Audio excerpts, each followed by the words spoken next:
2 words. What the fuck? I don't know who just watched the Amazing Digital Circus episode 9 because it just released. It's been in theaters for a couple of days to like a week or so. I didn't go see it in theaters for 2 main reasons. One, I didn't really care that much. 2, I figured if I did go to theaters, I might come back weighing 300 pounds and having stinky armpits for the rest of my life. So, and I'm trying to avoid that. So I just watched it now on my TV. I saw that it was streaming. It was streaming live. And I do think it's a cool thing that they decided to put the finale, on YouTube where it originated on Netflix. I think they said, and that it is free to watch. So I think that was cool. But that's like it. That's all. That's about it that I think is cool about it. I came into this, let me preface this a little bit, give a little prelude to this disaster I'm about to strike your ears with. I have watched The Amazing Digital Circus. At first, I watched it because I was like, whatever, I'm bored. It doesn't, I didn't really want to be a fan of it because of the kind of what it means to be a fan of it. Kind of like the type of person that you are. I'm not like a has-been hotel type person, so I figured liking something like this might also be like that. So it was more of a guilty pleasure in that sense when I started watching it, so that I could just watch something that was like whatever. I think that some of the animation and some of like the way that things played out was interesting to me. How it was like this psychological torture throughout like almost all parts of the show. That part was like, okay, well, I'll watch this. I put up with it is what I'm saying. I didn't really enjoy it too much, but I put up with it. Anyways, I do think that the story had some good points. I mean, for only 9 episodes, how much can you really ask? Especially because I think most of the episodes are like 11 minutes, So, that being said, it's like there is a little bit of grace here. And I think they did a good job pushing a storyline and making different things happen. And yeah, I mean, I'm gonna stop making things up at this point. It was just garbage. It was garbage, and it pissed me off. It really did. I don't, like I said, I don't care that much. I really don't. But watching this finale, I was like, God, man, like you could have. It's almost like they were halfway done with the story, and then they realized they ran out of budget, so they said, let's just end it there, because. I mean, I can explain it, obviously. So I prelude here. There's or disclaimer. There's gonna be some spoilers. I'm gonna talk about the movie because there's no other way to explain this movie without really putting in some like details and examples of what happened and what made it this bad. And of course, I'm gonna get those chuds out there that comment. And they're like, "You just didn't get it," and Jax is, this complicated character and whatever. You know what? I'll take it. I'll take it. Whatever happens. It's just my opinion. Because I like watching things like this, and I feel like there are very simple things that need to be accomplished in order to create a not just a compelling but a complete story, right? And if some of these things aren't completed, then your story goes to garbage because you find that you spend like for example, like The Walking Dead, right? There were seasons almost circled around one character, and then this character dies the next season. And it's almost like, well, what'd you put this season in there for? Now, I think The Walking Dead did a better job about it. But the whole point of what I'm saying is, so kind of getting into the weeds here. Spoiler alert, this is a warning here. For anyone who cares enough to have, spoilers or whatever, you can just go watch it for free. So and it's not even a good movie. So I don't even know if you'd care about spoilers or not. Anyways, they had just in the last episode they had just killed Kane, right?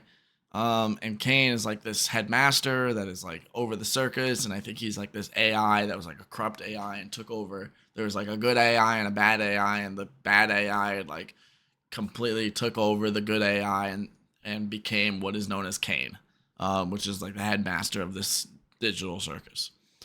Um, so they killed him in the last episode, and everything was going to shit. Everything was falling apart, and they go through this whole thing where they like, yeah, we're starting to learn now that we've like unlocked, we've learned the Matrix, we've broken out of the Matrix and all that, and blah blah blah, and now they can like, I guess they've like encoded it so that they can like create fucking Doctor Strange panels or whatever, and just and then just place it, and they're patching up all the holes and stuff and trying to make this circus like livable again because they don't really know what else to do. Then, and I think that this, no, actually, I'm not gonna say what I was just gonna say. Um, so there is this whole thing that's built up from like early on in the episodes to especially recently, and like almost the whole movie is based off of this one character. His name is Jax. um and like all the trailers like pointing towards it, that oh, he might abstract, he might go crazy. So in the world of the digital circus, there's this thing called abstracting, where it's like in this psychological torture. If it's overwhelming for you and you just can't take it anymore, then your character abstracts, and they just fucking turn into this you know brachiosaurus looking ass monster or whatever. And they go rampaging, and usually Kane just is like, oh, okay, well that's it, and they throw him down there, and that's it. They don't ever come back. And it's really devastating for a lot of the other characters, because there's very few of them, so each one matters to each other, and then if they abstract, that's it. It's like they're dead pretty much. So there was this whole like teasing factor throughout the trailer, through the movie, throughout all the episodes of Jax might abstract. He's always been this bad boy that like, oh, he's got emotional issues, and he can't handle his emotions very well. So he doesn't want to talk to people, and he spends so much time by himself, and just being this guy that's mysterious and off in the corner and whatever. And, maybe he'll abstract, maybe he won't. Just give me a break, man. Give me a break. And I really thought that they were going to build it up more. But pretty much what happens is this, they're in the movie, they're like making the Doctor Strange shit or whatever and repairing the place. And Jax is thinking about, maybe I should come help him. No. He like goes up behind Pomni, which Pomni's the main character. He's like gonna say something, and then he's like, never mind. And then the next scene is just him abstracted. No build up. Nothing. No like whatever. It's just he's abstracted. He's just a monster now. And that's it. And I guess he must have disconnected enough, because the rest of the characters don't seem very sad. They're like, man, why do you do that? You're such an asshole. Man. And Pomni, who's like feigned to care very, very much about him, more than like any other characters. She'd gone out of her way to help him, be there for him. It's just like, damn. And like I don't even see a tear. I don't even see like a tear shed. And I guess maybe they thought it was gonna happen or whatever. But if they thought it was gonna happen, I don't know why they didn't do shit about it. Blah blah blah. Woulda, shoulda, coulda. So I guess is what their attitude is toward it. It is what it is. So, and that's my first complaint of many. Then she is like she traps his abstracted form in a room and like shoots all the lights out with a gun that she just pulled out of her ass. I don't know where she got a gun from. Um, and then she just goes and hugs him, hugs him to like bring back the, to like, I guess do whatever. She believes that like this is gonna do something, and it does, but I don't know how she would know that. Also, another thing is like when they see him abstracted on the ground, they are like on high ground and they're afraid to go down because they are afraid of him. Like they're afraid of getting hurt because he's a monster, right? However, they're I feel like I don't know why it even matters then that Kane was literally like skewering them throughout all of the episodes in the season and just killing them or like torturing them in horrendous ways physically, and they don't die. Like they know they don't die. They know they can't actually really get hurt. So I don't know what they were like afraid of this monster doing. But anyways, it's enough that it like keeps them away from being on the ground floor. They have to like stay away and not really do much until Jax is taken care of or put in this confinement, because Kane's not there to put these monsters in confinement anymore. Anyways, so she goes and she hugs him, and we get this like, oh, dude, what, 30 minutes, more than 30 minutes, something like that, where she is just going through, I want to say it's like Jax's head, like his memories or something. I don't even know, dude. I don't know. Like, it doesn't really explain very much. I just don't know what it is. But anyways, he goes through like Jax's mind and whatever, and like talks to like different versions of Jax, and for some fucking reason there's Jax wearing a maid outfit because that's a version of him. Yeah, I don't know. Anyways, she gets this key, and it opens up this locked door that Jax had in his mind, and it opens up this memory of Jax like hanging out with there's these two friends that showed up before Pomni got there, in the first episode that he had. There's this girl who was a frog named Ribbit, and then Kaufmo, I think. It's like a clown bowling pin or whatever, which is another one of his friends. And so, but this was like Jax when he was lively and all that, and he got really close to them, and he got really close to Ribbit, and there was hints of romantic ties there or friendship. I don't know, whatever. It didn't really get explained or elaborated on at all.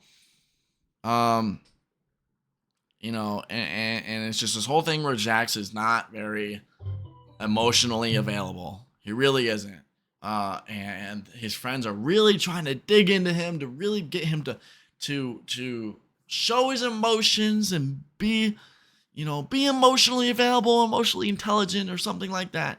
And he finally is, and then all of a sudden he just like cracks for some reason, and he just like he is explaining like a traumatic event from his past to Ribbit, and she is like super understanding, all that. And then he just gets like really embarrassed out of nowhere and then mad about it.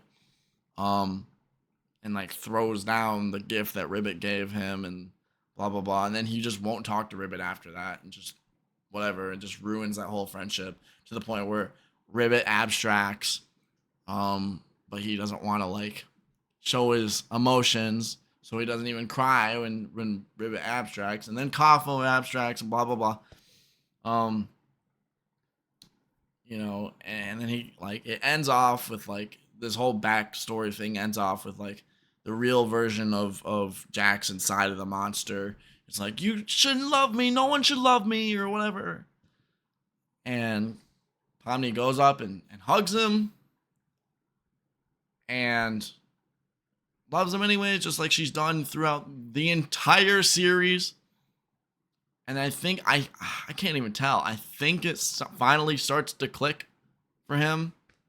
But then back in like reality, I guess, uh, Jax's, abstract monster hits a couple of flashbangs. What the fuck? Where the fuck did two flashbangs come from?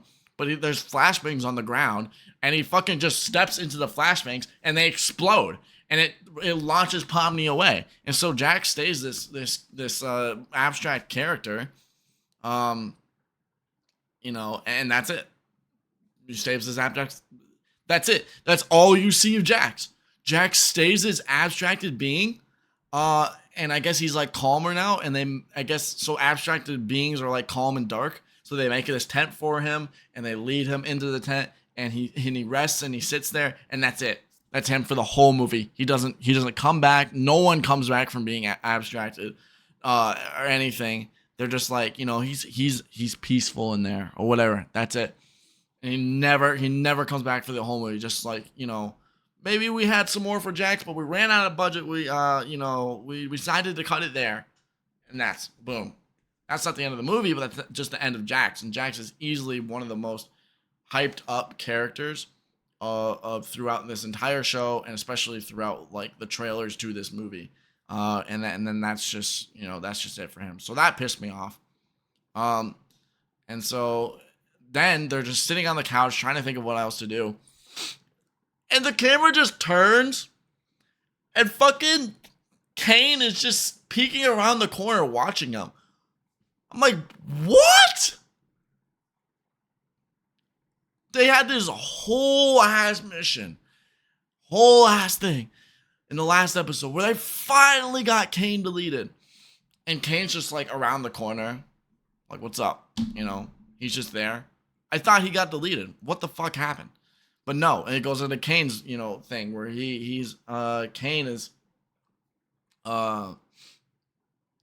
in this like digital verse or whatever, and he like suddenly out of nowhere he goes from being this like insane, narcissistic manipulator, AI ringleader, to just being like, no, maybe I was wrong. Actually, I am wrong. And he reaches into his head and brings out like the good version of the two AIs that he combined with. And he's like, we had fun, we did good stuff, but it's time for you to go. Whoosh. It's out of nowhere. And Bubble, which was his sidekick, Bubble is just gone. Bubble's just an inanimate object now, and I don't know what the fuck happened to Bubble. But we just never see Bubble again. And a lot of people were having theories of like Bubble being some sort of, having some sort of important role to play, because otherwise, what the fuck is Bubble? I'm sorry, I'm cursing a lot. I'm sorry, guys, I am. It gets on my nerves a little bit when people make something that appeals to an audience and becomes really big and has a really big fan base, and then they just put like negative effort into the ending of it. And I don't understand why or how people can do that, or how anyone could. I don't know how, like, there wasn't a single person that watched the ending or the storyboarding of the final episode and was like, maybe fans won't be happy with this. Maybe this isn't the best way to end the story. Not a single person? Are we fucking kidding me? God, I'm sorry. I'm gonna try to refrain from saying the F word the rest of the video. I'm sorry. But anyways, Kane goes through this whole thing, and he like is flying through this digital verse, and he finds like this door that the door says like coffee bar or something. It's like a location, but then it like glitches through a digital version, which is like a folder that says like brain x-rays or something, or brain waves, which I think is how they were like supposedly manipulating the real life people to be stuck in the digital circus. Whatever. They don't really ever talk about that. Um, and he makes his way up to that door, and he opens it up, and we finally get to see the names of the people. He spawns a random NPC, I guess just for the hell of it. So whatever. It's like a dog NPC, and the dog comes in. And he's like, "What's happening?" And that's it. Don't ever elaborate on that. So just spawns a random NPC for no reason. Then he, sees like we get to see like a glimpse of the social media pages of these people who are actually the real life versions of the characters in the digital circus. And I guess that's, I guess that's cool, whatever. And he's like, time to be the good guy or whatever. And can just he can just fly right back to the digital circus. I don't know how that works either. I don't know what was the point. Like, what did they even accomplish in deleting him? If he could just like, they pretty much just put him a couple miles away, and then he had like this revelation in his heart that was spurred by nothing. And he just flew back, and that, and then he's back there. So he goes up to them and he's like, "I'm really sorry. This is not who I wanted to be, and I'm gonna be better, and whatever. I'm a new man. That was who I was in the past, but now I'm the good guy, and I'm not as powerful as I once was, but I'll do whatever I can to make this circus the place that you can feel at home." Whatever. Then he's like, "No more secrets. Come to the, stage or whatever." He shows them he shows them each what their names are, and like a couple pictures of them on their social media page, and like they're doing well and stuff. And then all of a sudden you're starting to think like, wait a minute. So these people are active still, because it says like, "Hey, Abigail something, who is actually Pomni, she is currently in the world doing really well, hanging out with her friends, making videos, whatever." And so she's not like, because the whole idea was that they put a headset on and they got transported in this world. So possibly they're still just in real life. They're still supposedly just, with the headset on. And I guess that's not the case. I guess it cloned brainwaves. My interpretation of it is that it cloned brainwaves of the real life person and put that into the digital circus. So the person in real life thought like, "Oh, I just got transported into the digital circus," But the reality is it's just a clone of their brainwaves, and the real person is actually still like a completely separate entity from these characters. So the characters never actually go back to real life. They realize, "Oh, I'm not Abigail. I am Pomni." Because Abigail's living her life. You're just brainwaves or whatever. "I am Pomni." And so they're happy and whatever, and they're like, it's gonna take some time to build trust with you again, Kane. And like the next scene, they're all laughing and having fun together and being like old buddy, old chums. Okay, cool. Really took a while there. And let me see. Is there any more stupid shit that happens?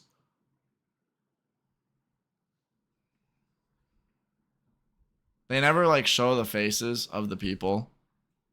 They like either have like a hand over the face. They show like who Jax is in real life, but Jax never gets to like see who he is because he's an abstracted being, just in a coma in this dark room forever, for all of eternity.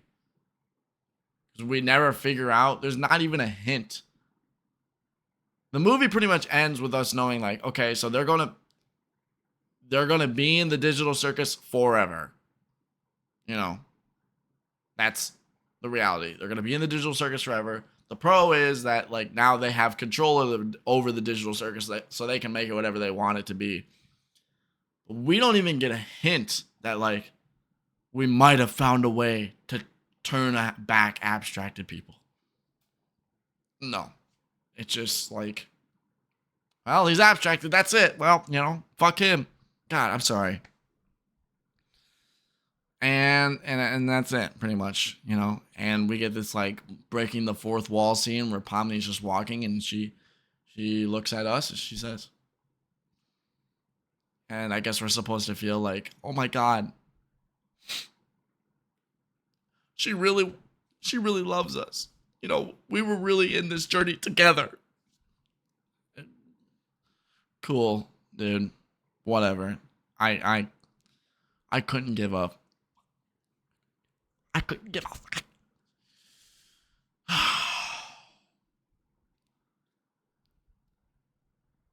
Those movies, like a 2 out of 10 for me. I'm not gonna lie. Bad. And I expect to see, because I'm jumping on this, like, right when it came out, so I haven't seen anything reactions from other people yet. But I expect to see a lot of backlash. I mean, a lot of backlash, especially from the absolute chudsters out there that really was like, I really wanted to see the real life girl version of Pomni. That never happened. Whatever, especially those chuds out there, pretty much. That's what I'm saying. They're going to freak out about this, and rightfully so in some areas. And even if you're not a chud, if you didn't, if you watched this or had any engagement or any, like, care whatsoever about this show, this movie absolutely just face fucks. Just face fucks you, and it's ridiculous. I'll just never be able to wrap my head around. And there's gonna be the copers, 100%. There will be copers. There will be. God, this movie was so good, man. It just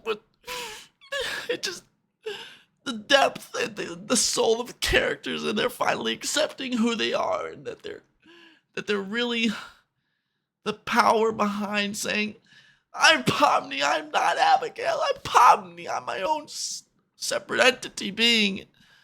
And, and that there's friendship forever and whatever. And who gives a shit about Jax, I guess, because he was just a bitch from the start. And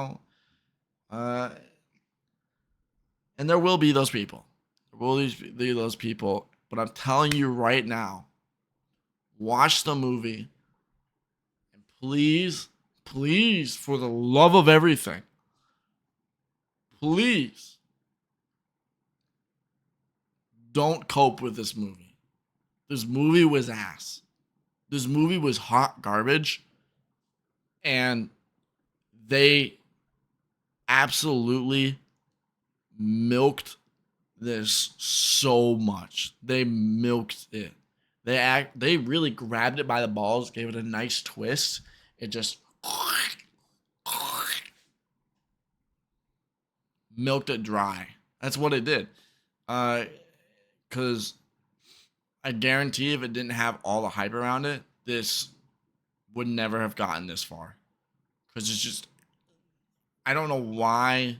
Because what I'm saying is, like, the episodes were not terrible. They really weren't. The episodes were not that bad. And their writing was going in a good direction.